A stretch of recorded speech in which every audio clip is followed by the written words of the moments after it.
This video is brought to you by Knowledge at the Australian School of Business.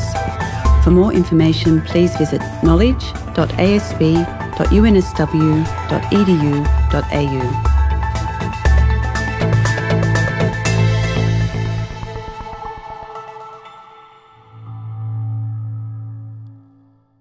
An often repeated mantra of business schools is that if you're going to be marketing in a country that isn't your own, you need to get under the skin of the culture of the country and really understand it. It's certainly been an issue for Ford when they've been marketing the Figo. That's the first small car from the manufacturer sold in India. Michael Boneham is President and Managing Director of Ford India. He's with me now at the Australian School of Business to talk about marketing in Asia. So really start with a little bit of background. When you're marketing the Figo, it's a bit of an unusual car for Ford to be selling in India. Well, it is, Julian. It's our first entrant into the small car segment. Definition of small car in India is sub 4 metres, sub 1.2 litre petrol, 1.4 litre diesel. And for us, after 12 years in India, where we were doing quite well in the segments we were in, very small segments though, we needed to launch a car into the segment where 70% of all vehicles sold in India were being sold. So for us it was a big challenge, and we needed to really make our presence felt. Even though the brand was well known in India, we were the first multinational corporation to go into India in the vehicle industry after the government loosened legislation to allow international brands such as ours into India. But we hadn't been in really the most aggressive segment where most vehicles were sold. So big challenge for us, and fortunately I can say it went well, but we can take you on a bit of a journey if you like. Yeah, please do. After all, you must have obviously looked at the traditional forms of media, advertising in the newspaper, for example, as well as advertising online. How did you really make an impact there when you've got so much competition? Well, firstly, we needed to identify the customer. In this segment, there are a number of customers. There are older people who are buying their second vehicle, younger people buying their first vehicle, and also younger people perhaps moving up from a smaller car into a bigger car, even though it's still a small car, and improving their lot. So we needed to target our customer first, and we chose a mythical figure. It wasn't mythical, he was an individual after a huge amount of research we had done called Sandeep. And we defined Sandeep as an individual with head in the clouds but feet on the ground. Young, just married, probably within the last 12 months, living at home with his parents, which is quite culturally normal. And we defined this individual as an upwardly mobile individual, probably reasonably well educated, either university or MBA or beyond, and looking to move out of a two-wheeler, motorbike, up into the world in terms of a four-wheeler, which is the Figo, we hope, or we hoped at that time. Okay, so what particular types of media did you concentrate on? Well, given then we had identified the target as a young individual, probably tech-savvy, probably working in one of the many computer-related industries or business outpost industries that are there in India, we defined that we had an opportunity as a point of difference in social networking. So we defined a very robust strategy in the traditional media. Huge number of newspapers, about 27,000 newspapers in India, different types. Growing television medium, and that was important as well. But we thought we really needed to have a point of difference, and for us it was focusing in on social media as being the third leg of the stool, if you like, to really drive home the message. Along with that, we focus very heavily on mobile telephones. There's about 850 million mobile telephones at the moment in India, which is a huge opportunity. Outstanding coverage, a bit better than here in Australia, whether you're in a village or in a big city. And so the combination of computers, there's about 100 million computers now in India, and growing rapidly every day, and obviously this huge, massive number of mobile phones, which gave us access in terms of getting partnerships with mobile phone providers to give us access to customers through tweeting or through messaging and so on. So we took that journey, and it's been an interesting one. A couple of examples of the sorts of things we did in social media. We took a cartoon figure. We created 7 different episodes. This individual, it was called "Why Is This Man Smiling?"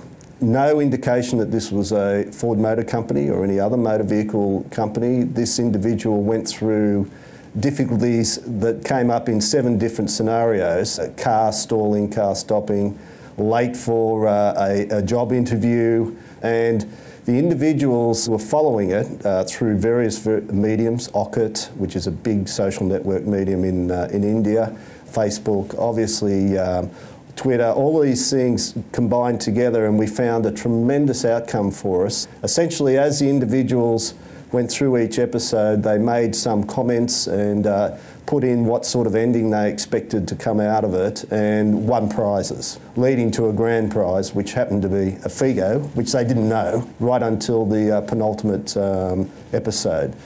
We had outstanding success with that, about 500,000 hits, and about 50 to 60,000 following it continuously. When we got the profiles, obviously the individuals put their profiles in, and very, very good alignment to our target customer, Sandeep. So for us, we were very, very happy about how that went. And of course, aligned with that, we were pushing very hard in terms of mobile connectivity and messaging and so on about Figo. We launched it last September. But of course, one of the problems that many large companies have come across with social media is that consumers are just a little bit cynical, particularly in more developed countries. Is that a little bit different in India? It is different. I think people are still enjoying the exercise of experimenting with social media. Very, very focused on putting a lot of time into the interface with the computers, having the opportunity to share with their friends, so lots of connectivity between individuals. So if one individual is following, it's likely to be that 20 to 25 of their friends will also follow, because they'll let them know what's going on and this competition's cool. So not the cynicism at all that you might find here. Not really that familiar these days, because I have been in developing countries for a while. So for us, this is a real opportunity that has gone well, been well received, and the familiarity with Figo and its launch was much, much higher than we had hoped for, and we think our social networking strategy had a lot to do with that. And how important as well is it to have people who are on the ground, who really understand the culture? After all, many multinational corporations going into a big new market, they make cultural mistakes and just not understand the implications. Well, it was interesting for us. I think that is important. India is not a homogeneous society. It's a heterogeneous society. You know, for instance, 21 different recognised languages. So the combining language is English, right? For me, our advantage, our point of difference again that we had, is we had been in India for some 12 years. Vast majority of our workforce in marketing group and in the broader group is Indian-based local nationals. So we've tended to take a lot of time to learn. People would say you took a long time to get into this segment. Why? For us, it was a journey that we needed to take. The company really didn't have the focus on India prior to 3 to 4 years ago, where we saw this opportunity for growth. And for us now, it's all guns blazing, if you'd like to put it that way. We're going to launch 8 new products in India in the next, before mid-decade. And for us, it's a huge market opportunity along with China. 2 biggest growth markets in the world. Probably see about 70% of all our growth globally coming in those 2 markets.